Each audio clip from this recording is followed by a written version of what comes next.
Welcome back. We're going to talk about principles of design today. Everyone's got their own principles, and it's really hard to boil it down into a nutshell for the people who have just begun understanding principles. I mean, you can ask 10 artists what their design principles are, and you'll get 10 different answers.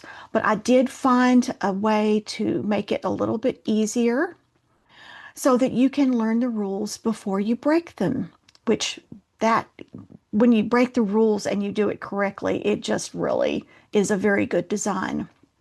So let's start with the C. The C stands for contrast. If you have something on a very dark background that is completely the opposite color, if it's white on black or any kind of variation in tone like that, you're going to really see that one white object almost immediately. The others will come into focus secondarily, but you will see that one white object. And it can work the opposite. You can have a white field and have one black object on it, or one red object, or one colored object on a field of white, and you're going to see it first. So that is contrast. Contrast needs a hierarchy. I'm going to say that word a whole lot during this class. So you're going to need to look up hierarchy and completely understand it because basically it means what is at the top, then what's the second part, and what's the third part, and so on, so that you can call it the pecking order. It's everything that humans do has a hierarchy, and design is no different. So whenever you're doing a design, the contrast between the sizes tells your audience, the people who are looking, what's more important. If you only wanted people to know how much the ticket cost, it would be $10, but it's not. It's not the most important thing. People want you to know what it is they're advertising in this ad. So you see that Salute to America is really big. It's the biggest thing on the page. I mean, there's other elements. This is kind of a busy ad, but you can still see what they're advertising. And then the next thing is the date. And then you see all the fun, happy, and then you also see the nice wine that everybody's drinking. So you get the idea of what kind of a situation you would be in if you went to this party. Contrast is also used with color and size. So here, this contrast leads you the way that the designer wants you to read the piece. They want you to read about the team first and then meet the team. In this one, the hierarchy of contrast is the size of this type here. It tells you what chapter you're on. You can also make a statement with some contrasting sizes here. Even though everything is pretty muted, you see this first because it's the biggest thing on the page. This is smaller and it doesn't have quite as much contrast. You can see the difference there. The next one, R, stands for repetition. Now, it can mean having the same objects in the same alignment. So there's the top line, there's the bottom line, there's kind of this, it's kind of making a W. So that repetition will help lead the eye across your advertisement. Repetition is also used for something else. A repetition of images, font, colors, all of those things make you realize that something belongs. Whenever you see on certain pages like this, the 1, 2, 3 on the left-hand side, that is probably like chapters or something of that line. I'm going to call them chapters because that's what comes to my mind. You can see that each one of them is very different, but they are also very alike. You can see that they're all caps. They're all in the same font, and even though they are not all the same color, each page is using the same color, and they're also using the same graphic design elements like lines and organic shapes and the colors. So each page has those things represented. They're represented in a different way, but the way that I think of something like this is those are brothers. Brothers don't necessarily look alike, but brothers have certain things that make them look related. So you want your pages to look related. And an example of what not to do, here we've got the same thing. This one's even a total repeat of this first one over here on the left. And so we've got thin lines, and then over here we've got a different weight of um, of font, and it's not even the same font typeface. You can tell because you look at this W here and you look at this W here, they're different. That means they're not even the same font. These are thick lines with different colors that are not reminiscent of this at all. And then this one's just really off the rails. You've got the word three is in a completely different place. It has primary colors. It has wiggly lines. So you can see that these are three separate entities that don't go together, whereas these are cohesive. Repetition can be used in several different elements. You can, and like we've talked about, the colors and the shapes and the textures, and also the spatial relationship, the numbers all being the 1, 2, 3, all being in the same place on the page makes a spatial relationship. You can use all kinds of different things to make it have relationships, line thickness, font. You must pay attention to your font use. And also think about the hierarchy. You know, what is big on one page needs to be big on the next page. The next one is alignment. A for alignment. And alignment talks about how things are lined up. I know you know what that means, but I want you to look at the example here on the left. You can see that everything is lined up right here, and we call that flush left. That means that everything is exactly the same place. Flush is just one of those words you need to look up in the workbook. So you can see that it all lines up, and everything is flush left. This one goes to the very end of the line, so it looks nice and put together. Even up here, we've got these two commingling and being in the very center, which the only way that that's right, because they're not really completely following the rules, but you can see that the company name and slogan here, I could hardly read that. Those things are flush left. You might hear the word flush left, rag right. Well, the reason they say rag right means that the right side doesn't have a particular place. It just sort of ends where the word ends. Then let's look at this right-hand side. You can see that this up here is not centered. It's not flush left. It's not flush right. It's just kind of thrown on there. And these don't line up. Things are kind of like all over the place. There's no rhyme or reason. It's scattered. It looks like they threw it all on the page and just let it sit where it's laying. So this one is not put together, but this one is more put together.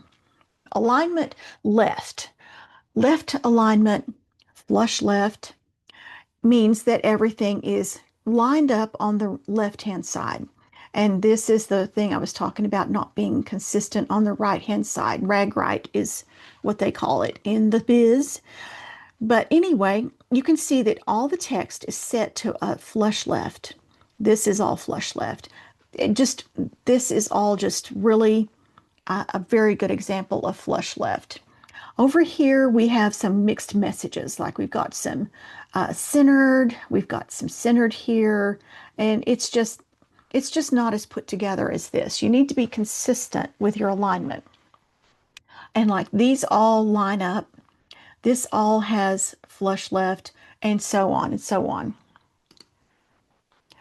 If you have right alignment, that means that it's lining up on the right-hand side of the text. Now, this is a little harder to read, so really you need to kind of minimize the amount of flush right that you use with big blocks of text. But with headlines and things like that. It's perfect. It's so unexpected. It's just a really refreshing way to look at something.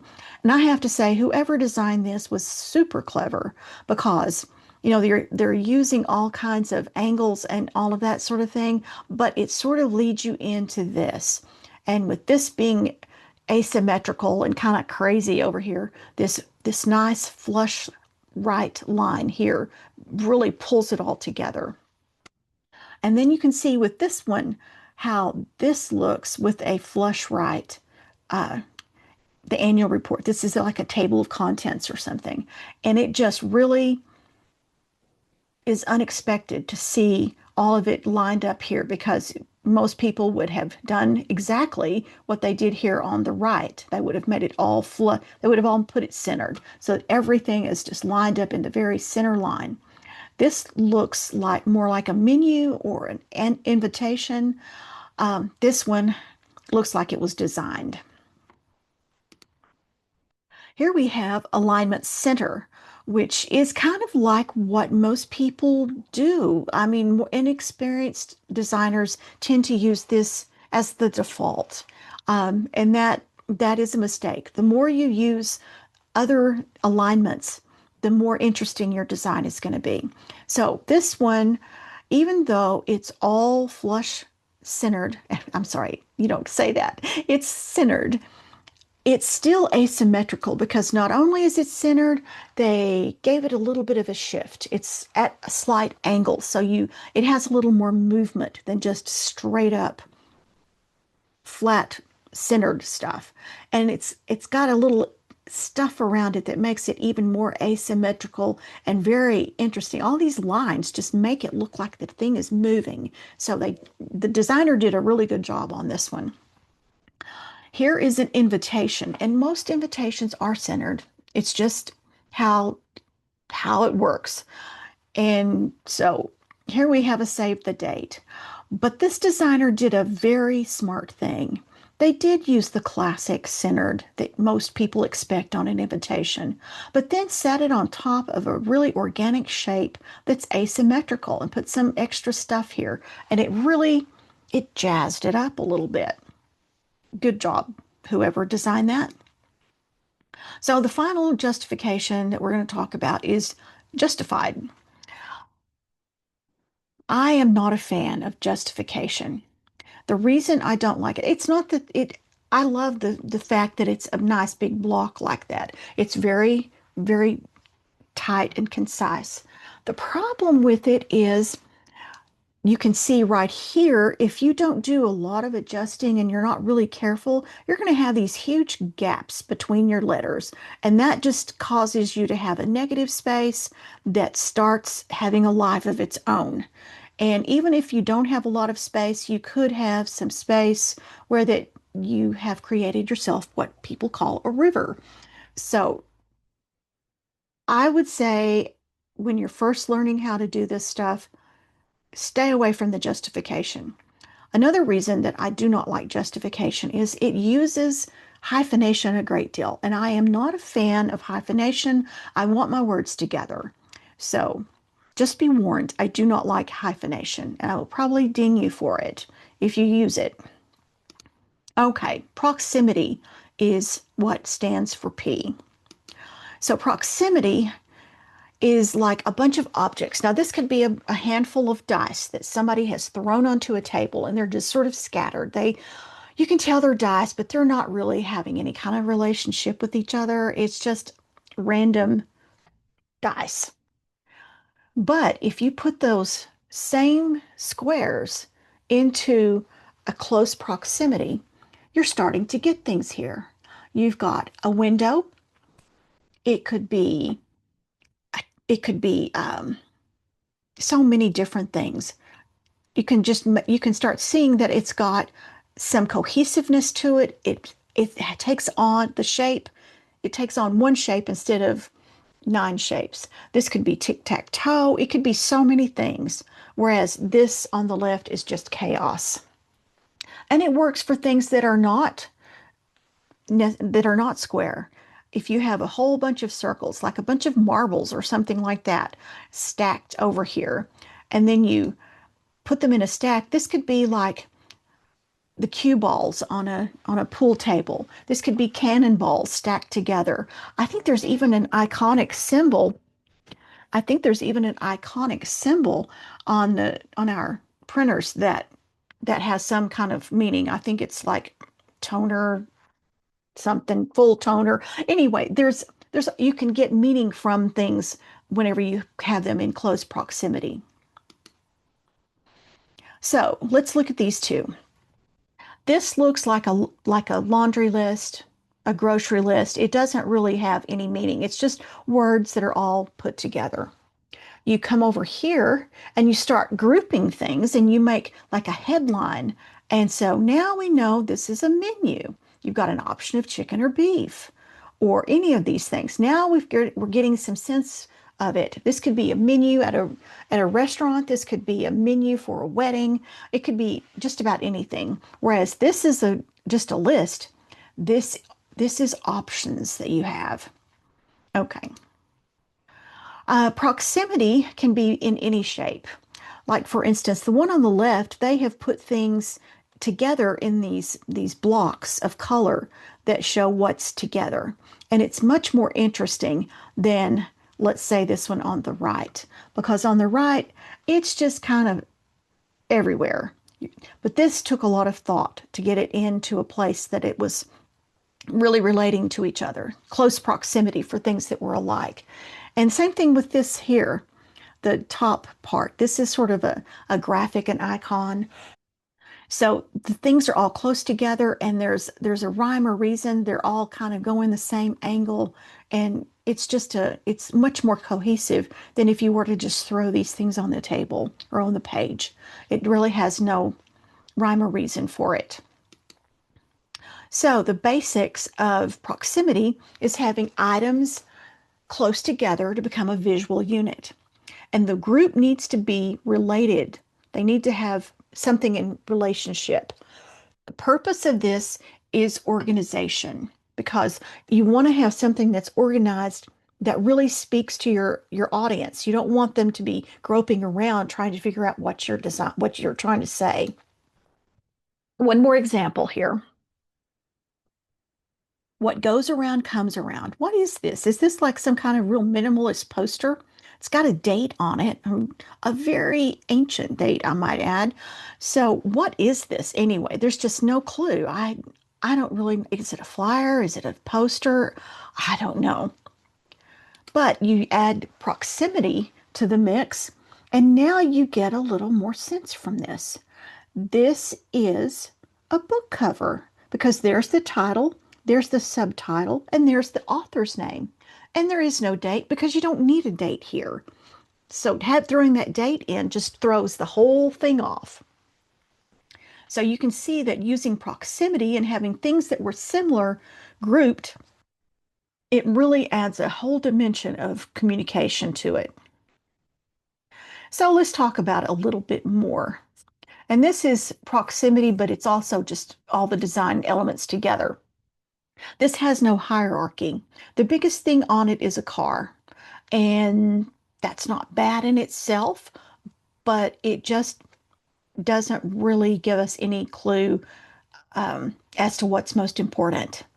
$5 is written out. People will not respond to that well. So you can see that this is not as successful as it could be. The things that we just went over, if you added those principles to this poster, it would totally change the communication. Okay, I kind of hit this one a little early. Wow. When you first glance at this, if you don't read the top, if you don't read what his title is, what his business is, or actually his website is named, you have no clue what this guy's doing. The biggest thing on the page is him on a motorcycle. Okay, so he's selling motorcycles? What's with the paisley?